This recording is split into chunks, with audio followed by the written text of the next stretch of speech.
We have linked up after a very long time. Hope you all are well. Though we have come across a very tough time, hope everything will be all right. Okay, so let's start our study. Okay, so first see the video and then we'll talk. First see the video. Hi students, in the previous class we have discussed about a new chapter, that is physical quantities and measurement. There we'll learn about physical quantities, measurement, how we can measure a physical quantity, and there are different kind of unit systems. Later we have understand about the length and mass. Okay, how we can able to measure it and what is the unit we generally use to measure the length and mass. Today we'll start a new physical quantity. Okay, and that is time. We all know the single word which is so much valuable in our day-to-day life. Okay, so if we don't know the time, if I don't able to measure the time, so we cannot able to reach our destination. Okay, so let's see what is time. As per definition, it told that time is an interval between two events or instances. Interval between two events. What is it? Assume you are having a flute. Okay, you have just using the flute, okay, blowing the flute, and you are making a sound. Okay, first sound, and then after some time or after some interval you have made another sound. So the duration, the interval between two sounds is known as time.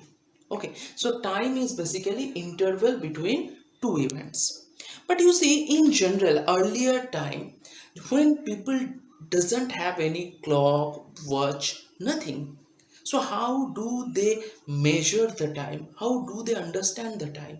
In that time also, people used to measure their time by a very easy thing that is known as mean solar day. What is mean solar day? Basically, you have to understand one thing, that mean solar day, it is introduced to measure the time, because to define a physical quantity is not our work only. We have to measure it. So initially it is measured by mean solar day. Mean solar day means the time taken by Earth to take a complete rotation around its own axis. That is known as mean solar day. What is it? I think you have already learned it in geography, that Earth rotates around its own axis, and that's why we can able to see day and night, okay, in front of the sun. So whenever the sun rises, from that time, in the next day, whenever the sun rises again, the duration we all know it is 24 hours. But initially people doesn't know about the hour, minute, second. So people used to measure that the time taken by Earth to take a complete rotation. To take a complete rotation means first sunrise in one point, and then after one rotation when their sun again rise. So that is known as mean solar day. And later we come to know that to take a complete rotation around its own axis, that is 24 hours. Okay, so 24 hour means, so if I measure that 24 hour means 24 into 60 minute, Why? Because we know, we have already understood that there is a unit of time what is known as second. But apart from second, some another units are there also, like minute, and we know 1 minute equals to 60 seconds. 1 hour equals to 60 minutes. So that we all know. So if I put here that 24 hours it will take to complete one solar day. So it means 24 into 60 minutes. Along with that, if I want to measure it in seconds, so it is 24 into 60 second. Okay, minute into second, so that much total second. If you measure it, you will get it is 86400 second. So this much of time is taken a complete rotation around its own axis, that is mean solar day. But remember one thing, initially people doesn't have the idea of minutes and second. It has come very later. But whenever we understand about mean solar day, then there is a responsibility come to us that how we have to define 1 second, because this second it is known as the SI unit of time. So SI unit of time is equals to second. Now you might be asking, sir, what is then CGS and FPS unit of time? And you all know, not only SI, the CGS, FPS and SI, both, every case we can say the unit of time is second. Now the question has come how we can able to define the second. So whenever we have to define the second, we have seen that mean solar day, we can write here that mean solar day is equals to 86,400 second. So as per unitary method, we can write 1 second is equals to 1 by 86400 into mean solar day. What does it mean? It means that 1 by 86,400 times of mean solar day is known as 1 second. So 1 second is measured by taking a product of 1 by 86,400 of mean solar day. Clear? I think the definition is clear. You see it properly. Okay, so it is clear here. But in generally, we doesn't define second in so hard way. We can use a very easy way also. What is that easy way? You see, to measure the time, generally we use clock, okay, watch, this type of instrument. Okay, and nowadays digital clocks are also come. I think most of the people are having also. So by seeing, you can digitally see what is the exact time. So here we can say we can measure 1 second. How? That by measuring the interval between two consecutive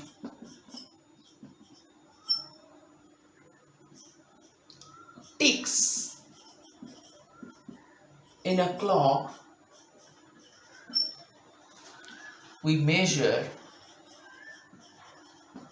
1 second. What is it? By measuring interval between two consecutive ticks. Whenever you have to see a clock or a watch, we can hear the ticks na, tick tick tick tick. So two consecutive ticks means tick tick. So one tick and another tick. So the duration between two ticks are known as 1 second. Whatever the clock, whatever the watch you can able to use, you can able to listen the ticks, and the duration between two consecutive ticks are known as 1 second. And now the thing what we have already discussed earlier also, that what instrument we generally use to measure the time. Okay, so whenever we are talking about the instruments, so first one it will be coming, that is clock or pendulum clock. So pendulum clock is generally taken as a big clock. Watch. So watch means we are talking about the wristwatch. Digital watch, where we have to measure it digitally the time. Okay, so these instruments are generally used to measure the time. Not only that, along with it also we can able to measure by different instruments, just like whenever a runner, okay, a athlete runs, that time the people used to use stopwatch to measure how much time it will take to complete rotations, or complete one or two, how many rotations he have made or she have made. So this is one another kind of instrument that is known as stopwatch,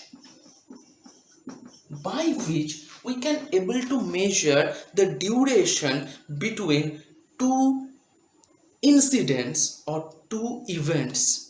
Okay, how much time it will take, that when an athlete starts and when he or she stops, so that duration is measured by stopwatch. Okay, many more incidents where we use stopwatch. So these are the instruments generally we have to use to measure the time. What we have to remember through the time, whatever the things we have learned, so not only second, minute, hour, we can measure time by different way or by different units. What I have already told, that 1 minute equals to 60 second, 1 hour is equals to 60 minute. And if I want to convert it in second, then it is 60 into 60. 60 minute into 60 second we have multiplied, so 3600 second. Okay, if I have to measure 24 hour, that is denoted by 1 day, that we have done already, that 24 hour equals to 24 into 60 minutes. So if I measure it,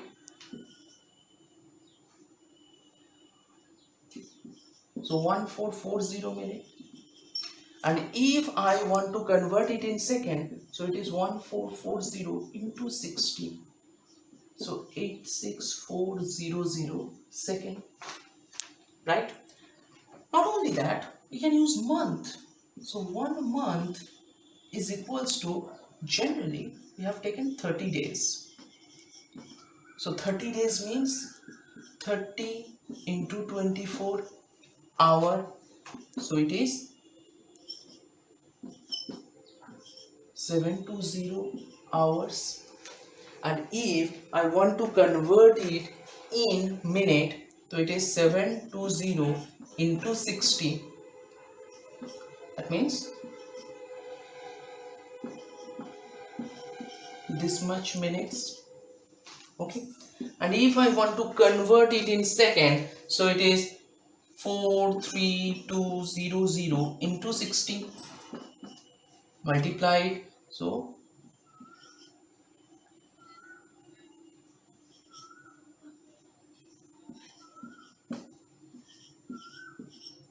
okay, so this much of second 1 month equals to. And not only that, there is 1 year. So 1 year equals to 365 days. That means 365 into 24. This much of hour, 365 into 24. If I'm not wrong, it will come 8670. 8760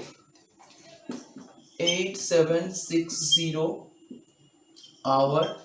And if I want to multiply with second, if I want to convert it in second, 8760 into 3600, because we know 1 hour is equals to 3600 seconds. So 8760 hour means 8760 into 3600, that is equals to 3.15 into 10 to the power 7 seconds. So these are some relations in time what we have to remember.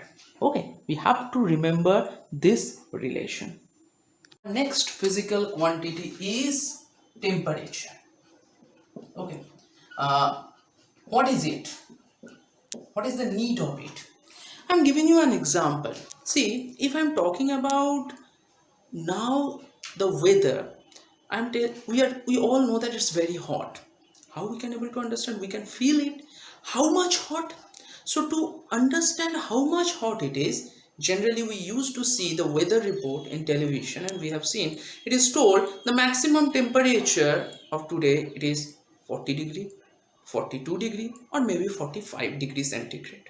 Okay, so by listening this number, we understand that today it should be very hot. Whenever we are in winter, that time we feel cold. How much cold? How do we understand? We feel the coldness, but how much cold? To understand it, we again go to the weather report, and there we want to see the minimum temperature of the day. And there we have seen it maybe 10, maybe 9, maybe 8 degrees centigrade. So it is clear that we understand the hotness and coldness by seeing the value of temperature. So what is temperature? If anyone asks us, the definition will be temperature is the measure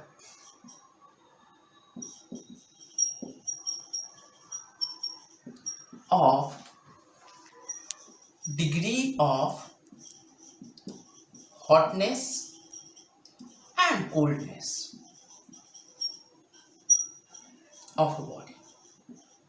So if I'm talking about a body, how much hot or how much cold it is, we understand it by temperature. Now, when the definition is given to us, the next thing will come to our mind, then how we can able to measure it. So to measure the temperature, we need a scale, we need a unit. So what should be the unit of temperature? So think about the first class. So when we are talking about the unit of temperature, we are thinking that in the first class we have learned there are three unit systems. One, it is known as CGS, another it is FPS, and another one is SI. Okay. So in CGS, the unit of temperature is known as Celsius. Okay. In FPS, the unit of temperature is Fahrenheit. And in SI, the unit of temperature is Kelvin. Okay. Now the question has come, how we give the symbol of the units. We know for different units we have a symbol. When we are talking about the length unit of length meter, it is symbolized by small m. Here also the Celsius is symbolized by degree centigrade. Fahrenheit is symbolized by degree Fahrenheit, and Kelvin is symbolized by capital K. One thing you have to remember there, the Kelvin should not have any degree. In Kelvin should not have any degree. That is only capital K. So these are the different units of temperature. Now the question has come, okay, we have understood what is the unit of temperature. Now how we can able to use the unit? Means how can we able to measure the temperature? So to measure the temperature we need an instrument by which we can able to measure the temperature, and here we know to measure the temperature generally we use thermometer. Okay, There are different kinds of thermometers are there that we have to discuss little later, but the basic instrument, the name of the basic instrument is thermometer. Now, okay, we understand the unit and understand the instrument also, but whenever the instrument come to us to measure something, we have to give scales. Assume whenever anyone asks you to measure the length and anyone gives you this type of scale. This is a simple wooden, you can say, part of a wooden stick. So there is no scaling is mentioned. So can we able to measure length by this type of wooden thing? No. We need some scales, some divisions by which we can able to measure. So for that we need the scaling of thermometer. So how can we able to give scaling in thermometer? So our next target, that is the scaling in thermometer. Okay, let's see how can we able to give scales in thermometer. So scaling in thermometer. So to make scale, to make divisions on thermometer, we need to learn two things. Okay, so definitely whenever we have to see a scale, there should be a starting point, the 0 point, and at the end point, that is the maximum length you can measure. So here also the starting point, it is named as ice point, and the end point, that is known as steam point. And now we have to learn what is ice point and what is steam point. When it is told that ice point, it is the temperature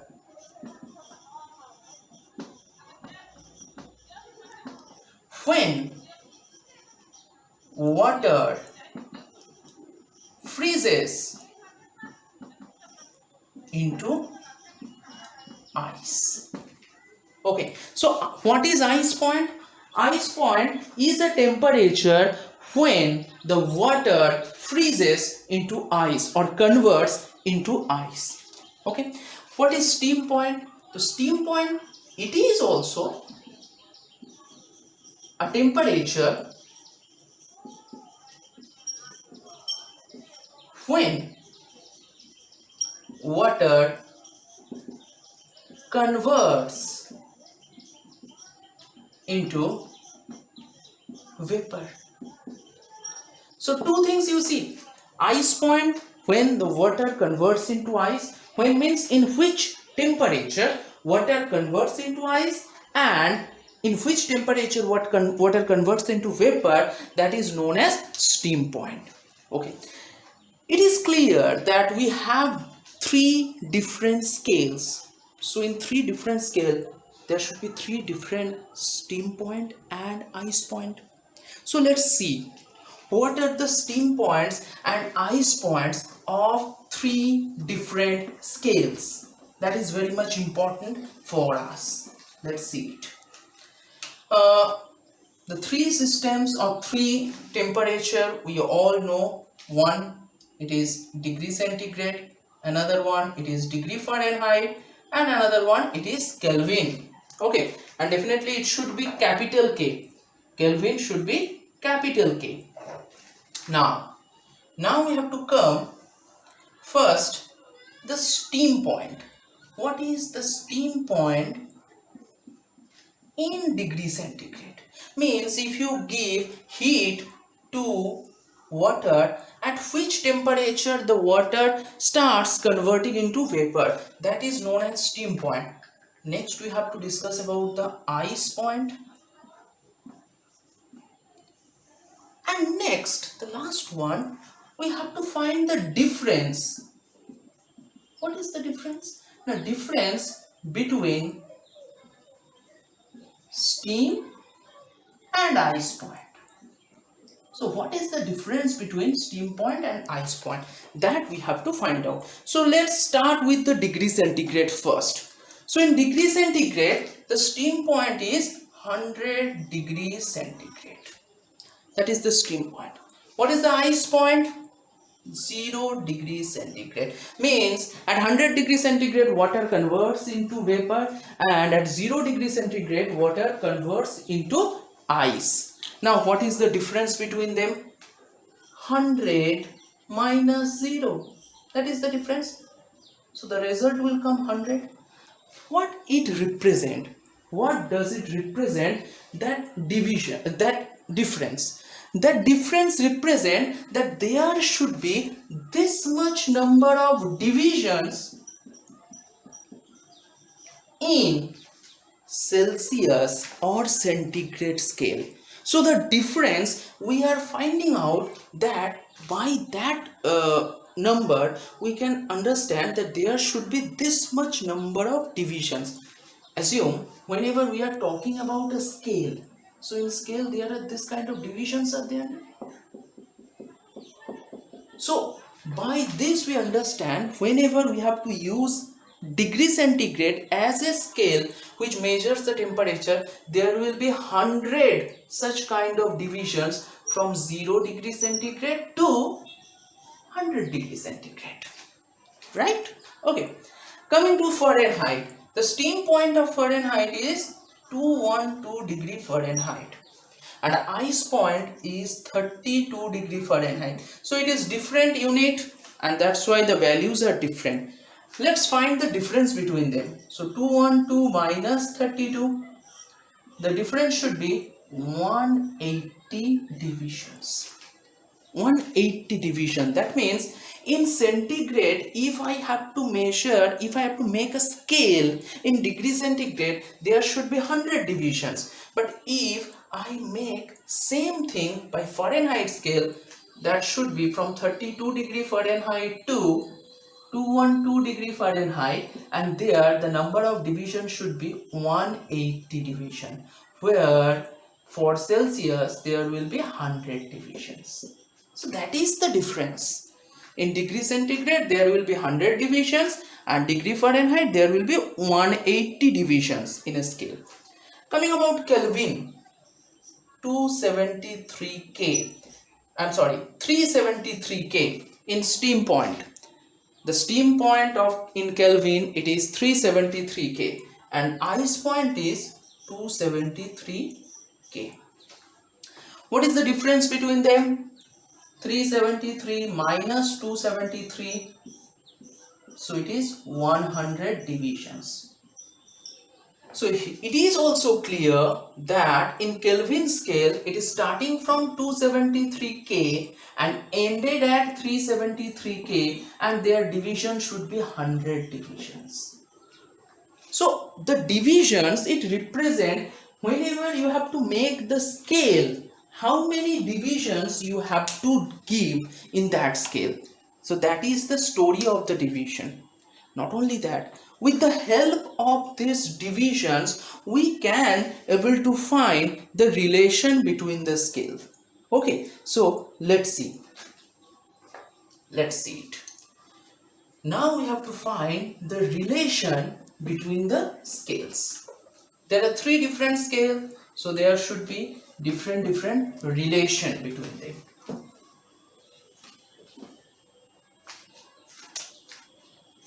Relation between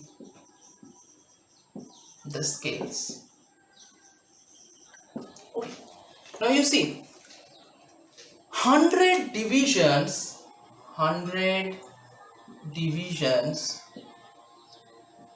in degree centigrade. 100 divisions in degree centigrade should be equal to 100 divisions in Kelvin scale. In degree centigrade 100 divisions, and in Kelvin scale also 100 division. You see this 100 will be cancelled out. So 1 degree centigrade, okay, so 1 degree centigrade in Celsius scale should be 1 Kelvin in Kelvin scale. So if you measure 1 degree centigrade in Celsius scale, in Kelvin scale also you measure 1 Kelvin. Okay, so that is the relation between degree centigrade and Kelvin, and that we have find out by the divisions. Similarly, 100 divisions in degree centigrade should be equal to 180 divisions in degree Fahrenheit. 100 divisions in degree centigrade equals to 180 divisions in degree Fahrenheit. Now you might be asking, sir, why we are making this to equal? So we are making it equal because all these are the difference between ice point and steam point. Okay, so ice point and steam point for water, it should be same. So these divisions, they are only different, rest of the thing is same. Now we are coming 1 divisions in degree centigrade should be equal to, so here 100 we are taking 1, so it should be divided by 100 as per unitary method. 180 by 100 divisions in degree Fahrenheit. So if we cancel out each other, so it will be cancelled out by this way. So here we can write 18 by 10 means 1.8. So 1 degree in Celsius scale equals to 1.8. 18 by 10, so that is 1.8, or we can write 9 by 5 degree in Fahrenheit scale. Okay, so these are the relations between degree centigrade and Fahrenheit and degree centigrade and Kelvin. So that relations you have to write down in your copy. Okay, carefully you have to write down in your copy. Clear? I hope you have seen the video and you have understood what I just want to tell. Definitely, to understand something by looking the video, it is little difficult and it is boring also. If you also told me to understand something by looking at the video, I'll say no. But the situation now we are staying, we have to follow this process. So we have to understand something by looking the video only. After today's work, I will give some homework to you, some questions. You have to do it in your copy and you have to keep it with you.